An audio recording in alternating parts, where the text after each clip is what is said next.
찬송하겠습니다. 425장을 찬송하겠습니다.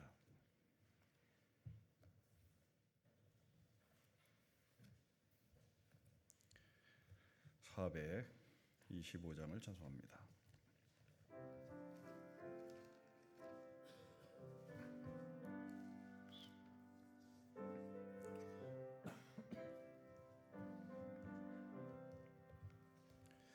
주님의 뜻을 이루소서. 고요한 중에 기다리니 진흙과 같은 날 빚으사 주님의 형상 만드소서. 주님의 뜻을 이루소서. 주님 발 앞에 엎드리니 나의 맘속을 살피시사 눈보다 이게 하옵소서. 주님의 뜻을 이루소서. 병들어 몸이 피곤할 때 권능의 손을 내게 펴사 강건케 하여 주옵소서. 주님의 뜻을 이루소서. 온전히 나를 주장하사 주님과 함께 동행함을 만민이 알게 하옵소서. 다시 한번 찬양하겠습니다. 주님의 뜻을 이루소서. 고요한 중에 기다리니 진흙과 같은 날 빚으사 주님의 형상 만드소서. 주님의 뜻을 이루소서. 주님 발 앞에 엎드리니 나의 맘속을 살피시사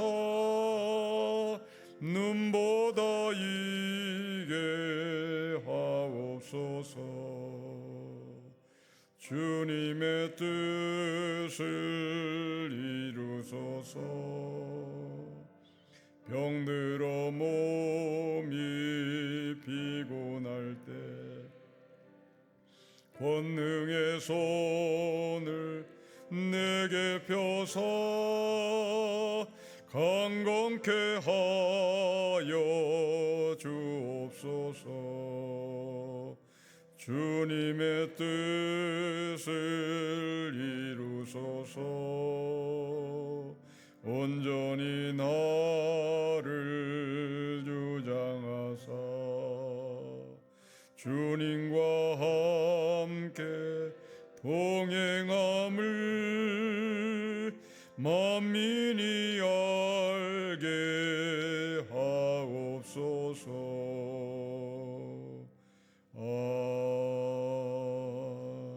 아멘. 두 가지를 위하여 기도하겠습니다. 베트남 팀 13명의 지체들이 돌아왔습니다. 이제 일본과 키르기즈와 중국과 그리고 베트남의 단기 선교가 끝났습니다. 씨를 뿌리고 왔습니다. 그곳에 남아있는 사역자들이 물을 주고 또 하나님께서 열매를 맺을 그때를 저희가 소망합니다. 땅끝까지 예수 그리스도의 복음을 전하라고 주님께서 말씀하신 그 말씀에 순종해서 2000년의 역사를 계승한 이 귀한 선교 사역팀을 주님께서 축복하시고 또한 거기에 뿌린 씨에 주님께서 성령의 이른 비와 늦은 비를 내려주시는 가운데 열매를 맺는 과정, 그 열매를 맺는 기쁨, 또 그 열매가 또 다른 사람을 찾으러 나가는 거룩한 사역의 2000년의 역사의 계승을 이어갈 수 있도록 축복해 주십시오. 위하여 기도하겠습니다. 두 번째로 몸이 아프고 마음이 아프고 여전히 갈등이 있고 괴로운 우리의 지체들, 그들에게는 반드시 하나님께서 밥상을 베푸시는 하나님의 은혜가 약속되어 있음을 믿습니다. 사망의 음침한 골짜기를 다닐지라도 해를 두려지 않을 것은 아버지 하나님께서 우리에게 주신 안위, 주님의 막대기와 지팡이로 말미암아 우리를 끄집어내시는 하나님의 역사와 하나님의 언약이 있음을 믿습니다. 이들에게 원수의 목전에서 밥상을 펴시는 하나님의 은총 가운데 일어서게 하여 주십시오. 이와 같이 동서로 기도하겠습니다. 하나님 아버지 감사합니다. 내 나라의 귀한 선교 사역팀을 아버지께서 축복하셔서 은혜 가운데 모든 것을 마치고 돌아오게 하시니 감사합니다. 하나님 아버지께서 이들에게 거룩한 복음의 씨를 저에게 주셔서 이 복음의 씨를 들고 나가서 아버지 하나님께서 허락하신 사람들에게 씨를 뿌렸습니다. 일본과 키르기즈와 중국과 그리고 베트남에 이 씨를 뿌리고 돌아왔습니다. 이제 그곳에 남아있는 자들이 물을 주고 아버지 하나님께서 열매를 맺을 그때를 저희가 기대하고 소망합니다. 주님께서 이른 비와 늦은 비를 이 땅 가운데 허락하셨으니 이제 그 이른 비와 늦은 비를 통하여 물을 빨아들인 이 씨앗들이 아버지 하나님의 역사 속에서 역사 속에서 열매를 맺게 하시고 그 열매가 터져서 또 다른 사람을 가르치는데 앞장서서 나갈 수 있도록 은혜를 베풀어 주십시오. 참으로 아버지 하나님 앞에 감사를 드리는 것은 이 거룩한 사역팀들이 2000년의 예수 그리스도의 역사를 개성한 하나님의 사람인 것을 생각할 때 너무나 감격스럽고 감독스럽습니다. 하나님께서 주신 이 하나님의 거룩한 사역을 끝까지 놓치지 아니하도록 주님께서 늘 깨어있는 자로 살게 하시고 있든 어느 곳에 가든지 예수의 복음을 전하는 하나님의 거룩한 사역자로 살게 하여 주십시오. 하나님 아버지 또한 우리의 믿음의 권속들 가운데 몸이 아프고 마음이 아프고 또 갈등 가운데 있고 절망 가운데 있는 사람들이 있습니다. 하나님 아버지께서 우리에게 반드시 약속하신 하나님의 약속을 저희가 믿습니다. 원수의 목전에서 밥상을 베푸시는 하나님의 약속에 우리 가운데 있음을 믿습니다. 사망의 음침한 골짜기를 다닐지라도 해를 들지 않을 것은 주님의 막대기와 지팡이가 우리를 안위하시기 때문인 것을 믿습니다. 그리고 우리를 일으켜 세우시고 우리를 원수의 목전에서 반드시 밥상을 베풀어 주시고 그 밥상 자리에 우리를 초대해 주시는 이 하나님의 언약의 약속을 저희가 믿사오니 아버지께서 다시 한번 예수 그리스도의 전신갑주를 저에게 입혀주셔서 이 밥상의 자리에 저희가 참여하며 이 밥상의 자리에 우리가 기쁨을 나누는 믿음의 권속들이 되게 하여 주십시오. 그래서 일으켜 세우시는 하나님의 은혜가 이들에게 찾아가셔서 회복시켜 주시고 낫게 하시고 또한 주님을 찬양하며 하나님 앞에 영광을 돌리며 이 안진뱅이가 걸으며 뛰며 성전 앞에서 찬양하며 하나님 앞에 영광을 돌렸던 그 믿음의 역사가 우리 가운데 나타나게 하여 주십시오. 아버지를 사랑합니다. 주님을 찬양합니다. 하나님 아버지, 2000년의 선교 역사를 계승한 우리 믿음의 권속들, 일본과 키르기즈와 중국과 베트남의 지체들이 무사히 사역을 마치고 돌아왔습니다. 2000년의 선교 역사의 계승자들입니다. 거기에 씨를 뿌리고 돌아왔으니 그 땅에 남은 자들이 물을 주고 하나님께서 열매를 맺으시는 그때를 소망케 하옵소서. 그 열매가 또 터져서 또 다른 열매를 맺어 나가는 씨를 뿌리러 나가는 믿음의 번속들이 그 땅에서 나올 수 있음을 믿습니다. 주님께서 축복하시고 그 열매 가운데 하나님께서 역사하셔서 또 다른 사람을 만나러 가는 하나님의 사역자가 배출되게 하옵소서. 우리의 믿음의 권속들 가운데 몸이 아프고 마음이 아프고 절망 가운데 있고 그리고 도탄에 빠지고 힘들어하는 지체들이 있습니다. 원수의 목전에서 밥상을 베푸시겠다고 약속하신 하나님의 약속이 우리 가운데 약속되어 있음을 믿습니다. 일어서게 해주십시오. 회복시켜 주십시오. 반드시 우리를 쓰러뜨리려고 하는 그 원수의 목전에서 하나님께서 베푸신 밥상을 받고 그 밥상 자리에 참여케 하시고 그 밥상 자리에 주님과 찬양하며 영광을 돌리는 믿음의 권속들이 되게 하옵소서. 주 예수 그리스도의 이름으로 기도합니다. 아멘.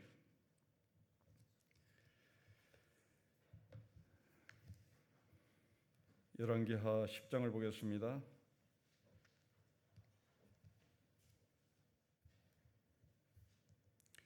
10장 1절부터 11절 말씀입니다. 우리 한 절씩 기도하겠습니다.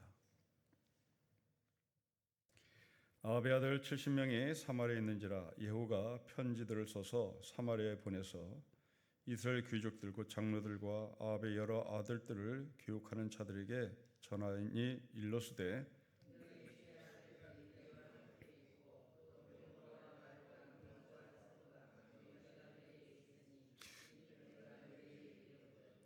너희 주의 아들 중에서 가장 어질고 정직한 자를 택하여 그의 아버지 왕자에 두고 너희 주의 집을 위하여 싸우라 하였더라.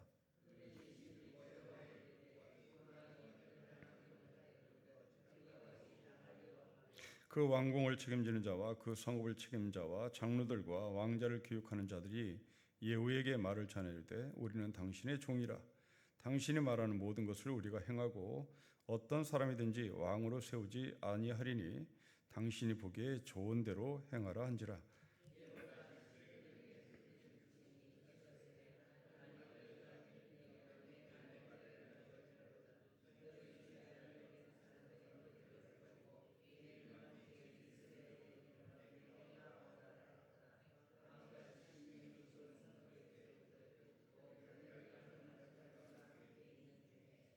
편지가 그들에게 이르매 그들이 왕자 70명을 붙잡아 죽이고 그들의 머리를 광주리에 담아 이스라엘 예후에게로 보내니라.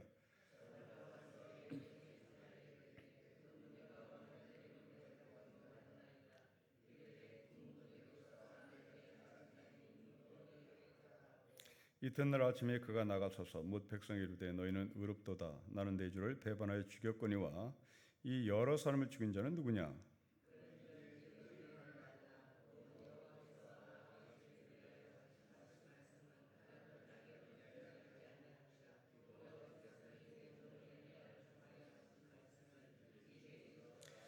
같이 읽겠습니다. 예후가 아합의 집에 속한 이스라엘에 남아있는 자들을 다 죽이고 또 그의 귀족들과 신뢰받는 자들과 제상들을 죽이되 그에게 속한 자를 하나도 생존자를 남기지 아니하였더라. 아멘. 굉장히 무섭습니다. 피비린내 나는 이 현실인데 이 본문을 이해하기 위해서 여러분들은 북이스라엘의 왕조가 도대체 어떻게 진행됐는지를 알아야 될 텐데 왕조임에도 불구하고 이 북이스라엘은 5번의 성이 다른 왕조가 왕위에 오릅니다. 그러니까 우리나라로 얘기하면 우리나라는 이조 왕조가 600년을 끌고 왔잖아요. 이씨라고 하는 사람들이. 그러니까 이것은 세계 역사에서 없는 특이한 역사입니다. 그러니까 이것은 두 가지를 의미하는데 우리 민족의 저력이 이만큼 위대하다는 것을 알리는 거죠. 세계 어떤 나라도 이시성을 가진 한 성을 가진 나라가 600년의 왕자를 끌고 나온 나라가 없습니다. 그런데 유일하게 우리나라가 세계에서 600년을 이시성을 가진 사람들이 끌고 오는 그런 나라입니다. 그런데 이 북이스라엘은 5번 뒤집어져요. 그러니까 우리의 언어로 얘기하면 김씨, 이씨, 박씨 뭐 이런 성이 다른 5개의 왕조가 뒤집어집니다. 이것은 긍정적인 의미에서 보면 왕이 잘못하면 끄집어 내린다는 얘기고요. 부정적으로 보면 그만큼 부침이 심했다는 얘기로 들립니다. 뭐 이 말이나 저 말이나 같은데 긍정적으로 본다는 말은 국민이 끌어내렸다. 부정적으로 보면 쿠데타 세력들이 틈만 나면 왕권을 뺏으려고 뒤집었다. 이렇게 표현되겠죠. 오늘 여러분들이 읽었던 이 예후는 예후 왕조의 출발입니다. 그러니까 이시성에서 박시성으로 바뀌는 거예요.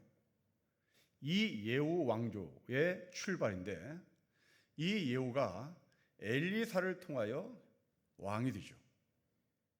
그 엘리사가 군대 장관들이 모여있는 회의에 한 청년을 보냅니다. 그리고 그 중에 예후라는 사람을 찾아서 기름을 부어라. 그리고 너는 빨리 도망가라.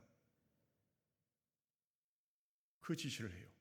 그래서 이 청년이 군인들이 모여있는, 군 사령관들이 모여있는 그곳에 찾아가서 예후를 찾습니다. 그 예후에 기름을 붓고 왕위를 하나님으로부터 받았다고 이야기하고 도망갑니다. 이제 이 예후가 왕이 돼요. 이제 예후는 왕이 됐으니 이 아합의 가문들을 청산은 소위 역사 청산에 들어갑니다. 이 역사 청산의 제일 먼저 타겟이 바로 아합의 부인 이세벨이죠. 이 예후가 이세벨을 찾아갑니다. 이세벨은 왕비예요. 예후는 이 이세벨이 볼 때 그냥 일개 투사밖에 안 되는 겁니다. 이 투사밖에 안 되는 예후가 이 이세벨을 찾아오니까 이세벨이 시큰둥하게 왔니? 이랍니다. 왔어? 그래. 너 뭐하러 왔냐? 예후가 이 여자를 죽이고 창밖으로 내던져버리죠. 이게 어저께 우리가 나눴던 본문입니다. 이제 오늘 두 번째 역사 청산인데요. 이 두 번째 역사 청산은 좀 힘들었던 것 같습니다. 그래서 예후는 편지를 두 번씩 보내요. 여러분 1절에 편지를 보냅니다. 이 편지의 내용은 아합의 가문에 정직한 사람이 있으면 3절로 내려가십시오. 아합의 가문에 정직한 사람이 있으면 그 사람을 왕으로 세우라.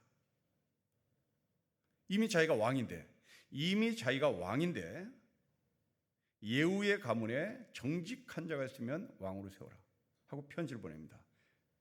그리고 두 번째로 6절 말씀에 다시 편지를 해요.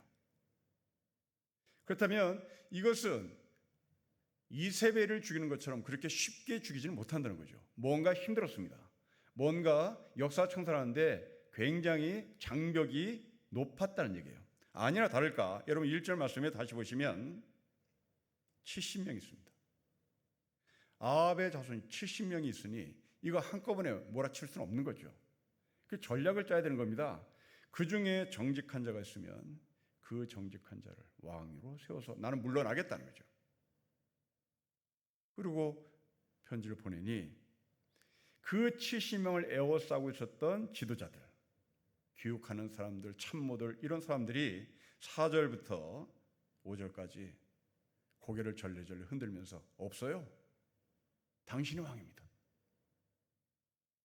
그러자 6절에 다시 편지를 보냅니다. 그 편지의 내용은 살벌합니다. 다 머리 잘라라. 다 머리를 잘라 사형시켜라. 그리고 그 머리를 들고 내 앞으로 가져와라. 이게 6절, 7절의 내용입니다. 무섭죠? 그래서 70명의 머리를 잘라요. 그 70명을 붙잡아 죽이고 그들의 머리를 광주리에 담아서 예후 앞으로 가져옵니다. 그 다음이 더 무섭습니다. 8절에 사자가 와서 예후에게 여기 가져왔습니다. 그러자 예후가 말합니다. 두 무더기로 싸서 내일 아침에 성문 밖에 놔두라. 무섭죠? 여러분 이게 역사청산입니다. 그 다음에 더 무서운 일이 벌어집니다. 여러분 11절입니다. 우리 11절을 같이 읽어볼까요? 시작. 예후가 아합의 집에 속한 이스라엘에 남아있는 자를 다 죽이고 또 그의 귀족들과 신뢰받는 자들과 제상들을 죽이되 그에게 속한 자를 하나도 생존자를 남기지 않습니다. 아합의 자손 70몇 명 죽이지 않아요. 귀족들, 그다음에 더 기가 막힌 게 있습니다. 목사들 죽입니다. 목사들을 죽여요. 이게 역사 청산입니다. 이걸 어떻게 받아주시겠습니까? 여러분들 이것을 어떻게 받아주시겠어요? 지금 이 예후는 악한 아합의 가문, 그리고 그 아합의 가문에 부역했던 사람들, 거기에 부역했던 목사까지 다 죽입니다. 우리 이것을 그대로 따라야 하나? 내가 갈등이 있습니다. 하나님은 여호수아에게 가나안에 있는 모든 이민족을 다 진멸하라고 얘기합니다. 이 역사 청산이에요. 이스라엘 백성들은 여호수아를 영도자로 삼고 가나안에 들어가 새로운 역사를 쓰는 겁니다. 그 새로운 역사를 쓰는데 하나님이 역사 청산을 확실히 하라고 얘기합니다. 그런데 여호수아가 역사 청산을 제대로 못해요. 그 중에 한 민족이 기브온 민족이라는 민족입니다. 이 기브온 민족을 손을 못 대요. 두고두고 이스라엘의 발목을 잡는 민족이 이 기브온 민족입니다. 그러니까 아마도 여호수아는 군대 사령관임에도 불구하고 상당히 온유했던 사람이었던 것 같습니다. 그러니까 진멸하라는 하나님의 말씀을 신뢰는 하지만 차마 기브온 민족을 없애지 못해요. 자, 이것은 이제 우리의 역사로 끌고 돌아와 보십시다. 우리는 일제강점기 이후에 해방돼서 역사 청산을 해야 될 현실에 맞닥뜨렸습니다. 못했죠. 못했습니다. 또 여호수아 같은 우리나라의 지도자 한 사람이 있습니다. 그분은 김대중 대통령입니다. 김대중 대통령은 역사 청산을 못했어요. 전두환 사면시켰어요. 이게 두고두고 발목을 잡는 거죠. 두고두고 발목을 잡습니다. 이 예후는 여호수아를 알고 있었던 것 같아요. 자기의 조상이니까요. 자기의 조상 여호수아를 알고 있었기에 예후는 정확하게 역사 청산을 합니다. 독일을 보십시오. 독일은 지금도, 프랑스도 마찬가지고요. 지금도 히틀러에 부역한 사람들은 찾으면 바로 감옥입니다. 지금도. 이건 유효기간이 없어요. 거기에 따라서 죽을 수도 있습니다. 무지막지하게 역사 청산을 했어요. 지금도 찾고 있습니다. 우리는 자꾸 덮어두자는 거예요. 여러분, 종기를 덮어두면 종기는 굳은 살이 되어서 우리를 괴롭힙니다. 종기는 마이싱을 먹어서 굳은 살로 만들어서는 안 되는 거예요. 그럼 뿌리를 뽑아야 되는 겁니다. 우리 몸을 내내 괴롭게 하는 겁니다. 이게 역사 청산이에요. 그러면 이것이 우리 개개인에게 어떤 의미일까요? 여러분들이 갖고 있었던 과거의 죄들, 이것을 청산하지 않으면 여러분 내내 그것이 발목이 잡히는 거죠. 이게 이 이야기예요. 이세벨 같은 아주 쉽게 처리할 수 있는 죄도 있어요. 그런데 이세벨 말고 이 아합의 아들들 70명, 이것들을 제거하기란 보통 힘든 게 아니에요. 그런데 해야 하는 겁니다. 물론 여러분들의 기질 따라서 여호수아처럼 못하는 사람도 있겠죠. 저는 거기에 동의합니다. 어쩔 수 없죠. 그러나 여러분의 발목을 잡는다. 그건 나중에 후회하는 거죠. 그때 없을 걸. 예후는 그 후회를 없애기 위해서, 자신이 그런 후회를 하지 않기 위해서 확실히 합니다. 여기에 목사들이 껴있다. 지금 한국교회 목사들이 한국에 순기능을 하고 있는지 역기능을 하는지, 우리는 모두 다 이구동성으로 목사가 이 땅 가운데 선한 영향이 있나? 라는 질문에 고개를 절레절레 흔들어요. 그럼 죽어야죠.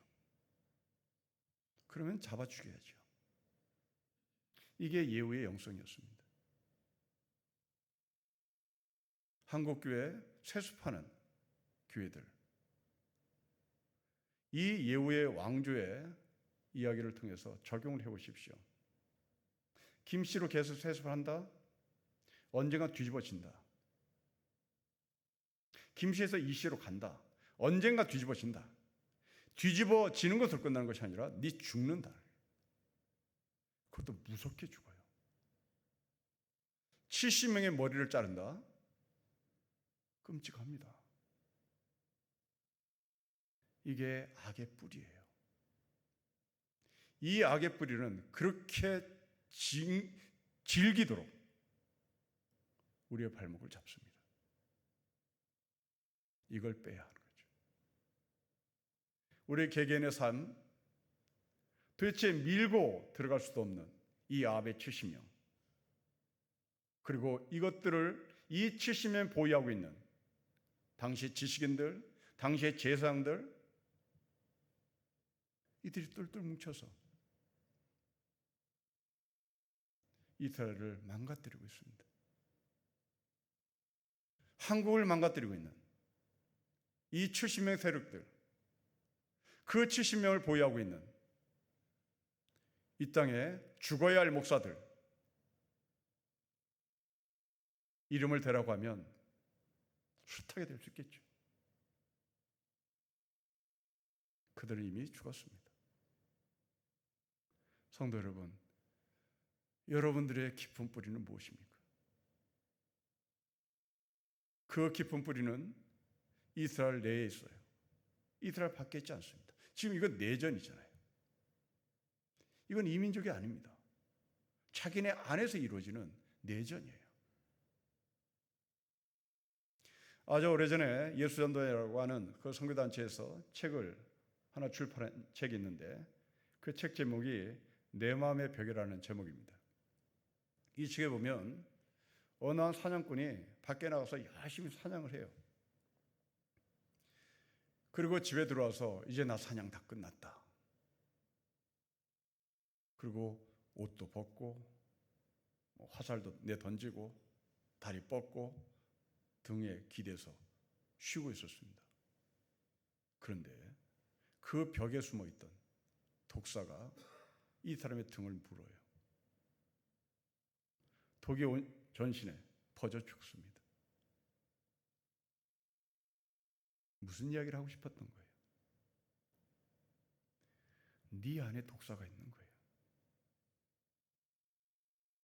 밖에 나서 열심히 싸워봤자 네 안에 독사 죽이지 못하면 너는 무용지물로 끝나는 것입니다.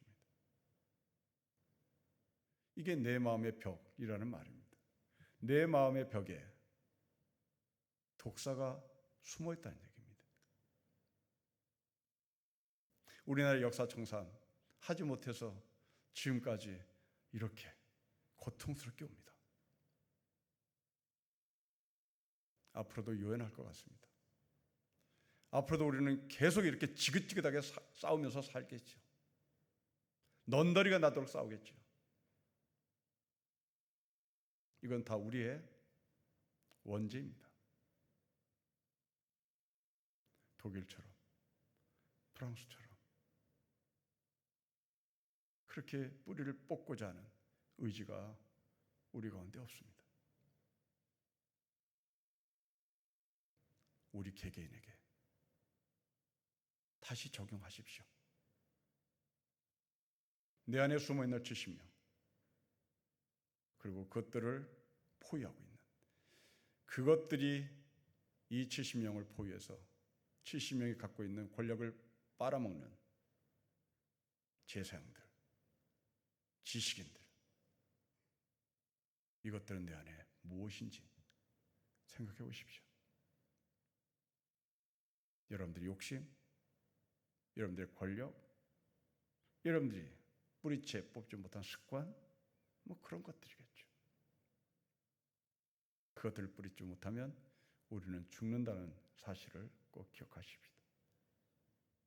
역사청산이란 남을 피해주기 위함이 아닙니다. 역사청산이란 순결을 말합니다. 정결을 말해요. 우리나라의 역사 정결한지를 묻습니다. 이 현대사 정결한지를 묻습니다. 앞으로 우리 미래의 한국 역사 정결할지 묻습니다. 여러분의 삶은 정결하십니까? 여러분의 삶은 예수의 보혈로 온전히 다 씻겨 뿌리채 뽑혔습니까? 아직도 내 마음의 벽에 도사리고 있는 독사가 나를 물고자 덤벼듭니까? 다시 한번 우리 속에 있는 있음뿌리들, 이 원죄들, 그리고 아직도 버리지 못한 더러운 습관들, 예수 그리스도의 이름으로 뽑는 정결한 하늘의 사람이 되시기를 주의 이름으로 축복합니다. 기도하겠습니다. 아버지 하나님, 우리에게 이 아합의 뿌리가 있습니다. 그것들을 뽑고 싶지 않은 욕심도 있습니다. 이럴 때 예후 같은 왕조가 나타나 뿌리를 뽑는다는 것을 우리가 읽었습니다. 아버지, 뽑히고 싶지 않는 그것을 강제적으로 뽑아야 된다는 사실을 알았으니 내가 먼저 주님 앞에 나와 뿌리를 뽑아달라고 간곡히 하시고 정결함으로 살게 하여 주십시오. 이 나라의 역사 청산이 되지 않아 이렇게 70년이 지났음에도 불구하고 여전히 고통 가운데 있습니다. 이 나라의 정결함을 위하여 간구하오니 정결함을 위하여 일해야 될 이 땅의 종교 지도자들, 그들에게 먼저 예수 그리스도의 보혈을, 그들에게 먼저 예수 그리스도의 은총이 무엇인지를 알 수 있도록 축복하셔서 그 목사들이 정결함으로 이 땅에 정결함을 흘러보낼 수 있는 믿음의 통로로 사용하여 주십시오. 주 예수 그리스도의 이름으로 기도합니다. 아멘. 하늘에 계신 우리 아버지, 아버지의 이름을 거룩하게 하시며 아버지의 나라가 오게 하시며 아버지의 뜻이 하늘에서 같이 땅에서도 이루어지게 하소서. 오늘 우리에게 일용할 양식을 주시고 우리가 우리에게 잘못한 사람을 용서해 준 것 같이 우리 죄를 용서해 주시고 우리를 시험에 빠지지 않게 하시고 악에서 구하소서. 나라와 권능과 영광이 영원히 아버지의 것입니다. 아멘.